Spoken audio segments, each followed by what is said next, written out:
थाइबोंगी mummy सिने होना चक चक चक चक दुम थी लिबा दुगई दे इशू साउनिंग मन गी ना थाइबोंगी मम्मी से दी लेम थारा रोए कित कित ते बु थाइबोंगी मम्मी ते मु ngam जा बरा ना इशू दुगई की चाकू से पाए दा फजना इशू सर गदा गदा गदा गदा फतर गाक औ कथा ब थाइबोंगी मम्मी कते फतर लाउ लाई माइ दा गदा गदा लाउ तारी मिं सवाइना थाइबोंगी मम्मी ना कई ngona jau ja po na te ne bo cook परे मचा नि थाइबोंगी मम्मी से कुतु कुतु हाइन को P me ngona dam thin ma thau na pha bo da ba thau na pha ba ka ai gi saku du na gada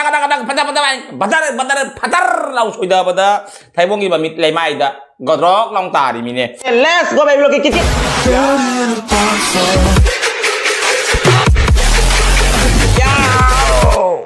Hai mayam kita mentang kasih ono video ang pudun lah sering kasih kari menteng cana itu mayam yang tapi nasi lagi menteng makai nasi kita mau cari ko asik brand di iron memalai jere asik taibong thong memalai jere asik brand di angan memalai jere brand di campu cuai tare asik salad le jere asik ngasih kita menteng jadi mayam caba uno betul lagi let's go beblo kikit ya utul lagi kuti ham ni ham lah sering macam caba kamu cari ko ngasih cak jam lam ya kain wadi kain tahu deh kuti ham ni ham lah seringจ้าบ่าวดิ้งหักจ้างคราเชมาขี้เกี้ยพันจ้าสันเกี่ยมตั้งจักล้ามันสู้รวยเลยงำเดรงสิเจ้แบรนด์ดิเช่ส่วนนั้นมาทำจระเกสิเกดุมดับเบิลทำจระเกให้ตาเร่สิสู้ส่วนนั้นดุมดับเบิลทำจระเกเพราะฉะนั้นสิเช่สมัยก่อนประเดี๋ยวนะแบรนด์ดิเช่อูน่ะเป็นสายทำมันเนี่ยบ่อะดูกี่แต่มักตานี้อะดูดิจ้าบ่าวตั้มหักตัวนั้นไม่ตัวกันนะตัวไทยบงที่ถงบริยามเที่ยงอะไรไทยบงโคกนะโคนต่อบริยามเที่ยงอะไรไทยบงสิกีดุมซาซานะไทยบงสิกีวารีขนาดสุดเลยละแกแบรนด์ดิสิกีเขาละแกแบรนด์ดิสินะห้ามบันนี้นะไอดีเบอรี่สุไฮแบรนด์ดิสุไฮอนันต์ดิสุไฮมงไฮดิเช่จริงๆมันเคยสุ่งรวยรวยเดแบรนด์ดิกันเช่อะดูไปดิอนันต์บีมาสู้เลยดิเขามุอะคอยไม่ใจกีจริงจักนี่พะจ๊ะบะฮาววันนี้ชิคุมาสิจูใจกี่อามุตตาใจมาดำตั้งซาพังจับวันนี้นะว่างานวันที่ชั่วโมงนี้ตัวไรสิวิดีโอครั้งนี้เรียบปุ๊บตะกี้อะตัวนี้มีอันซาบ้าหัวน้ำไปตัวละกัน let's go เบลล์กิ๊กยาวตัวละกันไม่ใช่คอมจะได้เบลล์กิ๊กแค่อาตาบุลลาวันกันจังละกันนะตัว let's go เบลล์กิ๊กยาว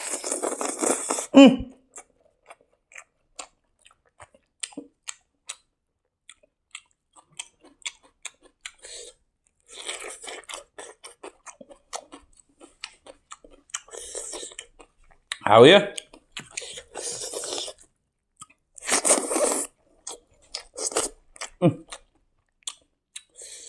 ไทยบอง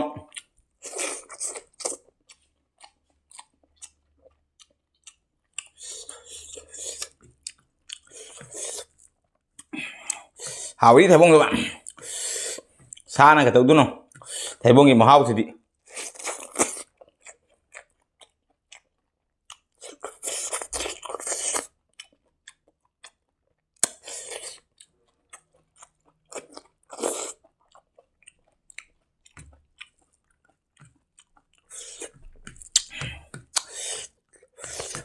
จ้าเพื่อนลามันกันสิ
ไทยบงเชิงอาเซียนนะ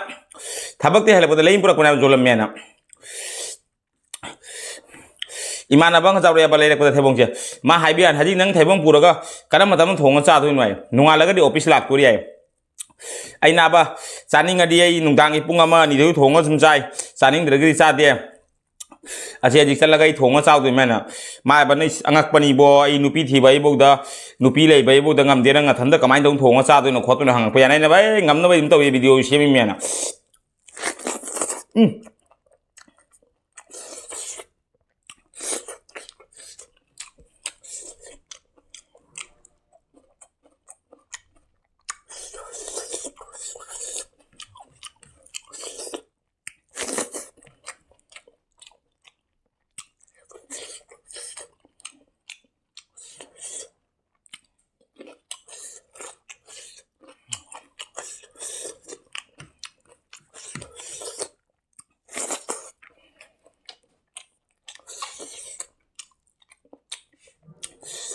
अदुगली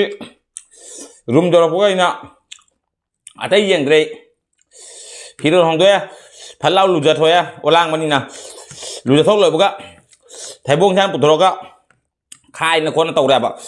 नप किसिना नपदोरी थाव दिसंग होजना खरा फरेने इन तौरेन दोबदी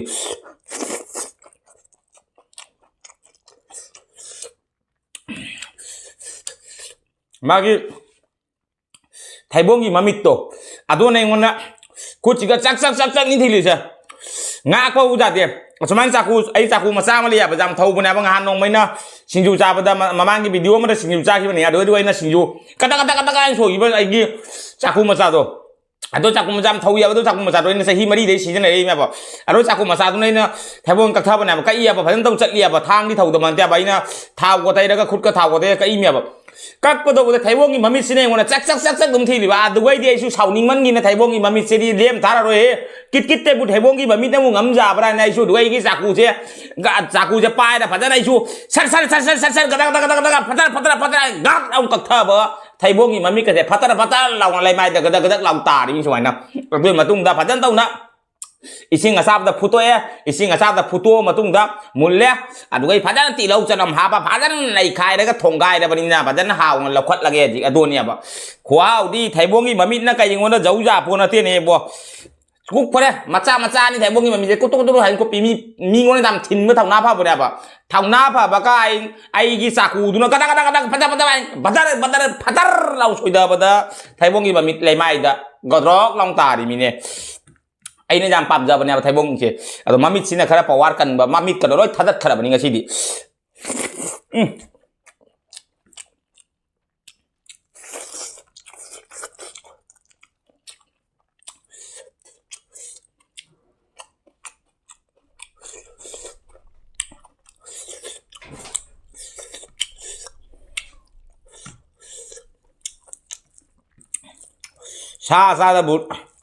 सा साबा बुदी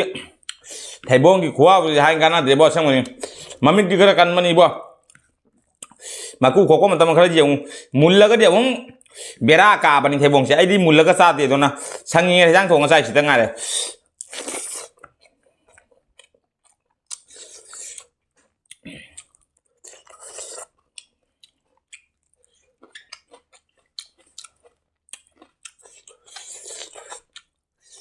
ai ra jam khong nhé một bang cái tôi tàu hay đi ngon được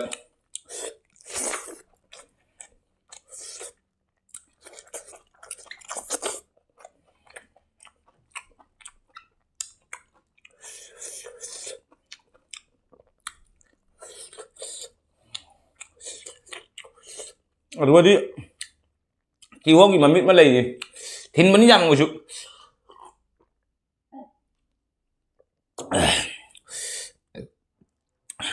ngasi di padana ina thaiboंगी mamiche soida banina video chingge ta hobani ithanda le banina ina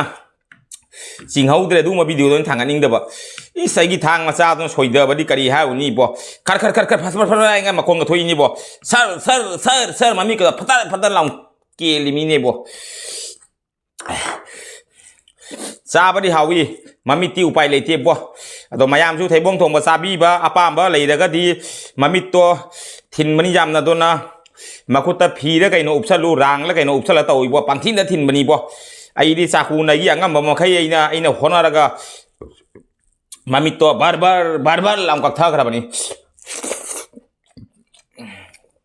आइना चादो बथाइबोंग जुबु ममित नंगना फाउ जाब्रो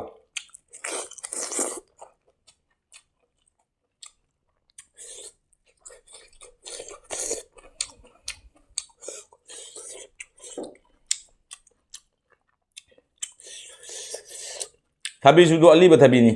हतरंग हाबदो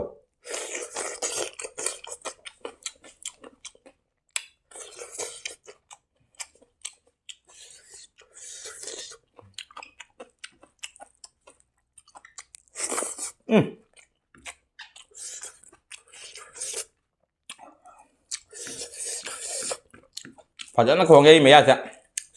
नोंगमदा मुकबांग मंगा तौदोय माने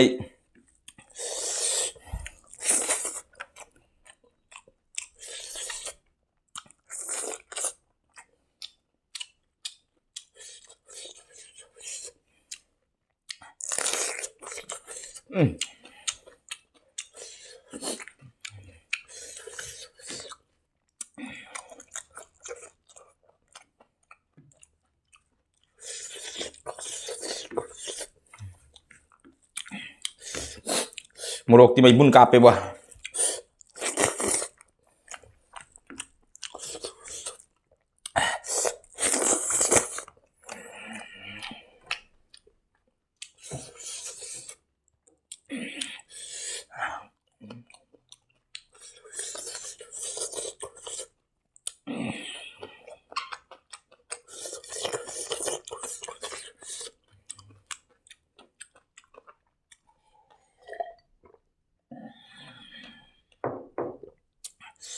Cara badan nah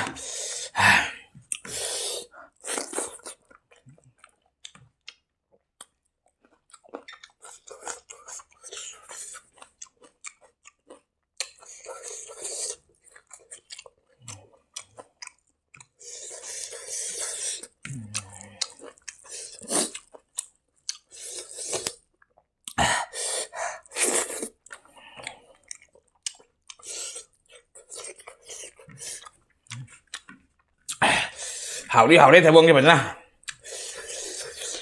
anh xuống anh thật cái lấy tạt đây một cái bánh sạt này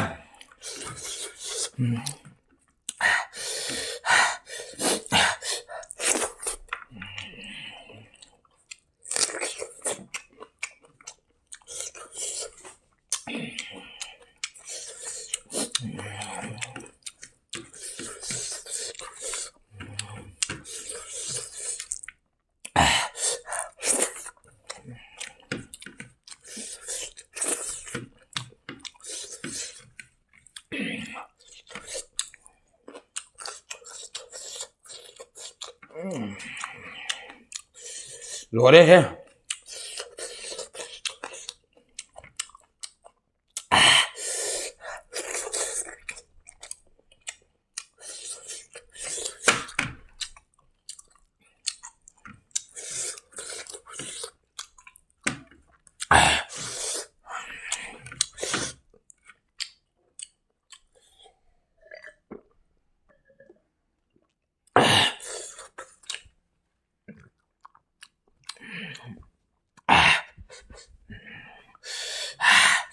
padahal sare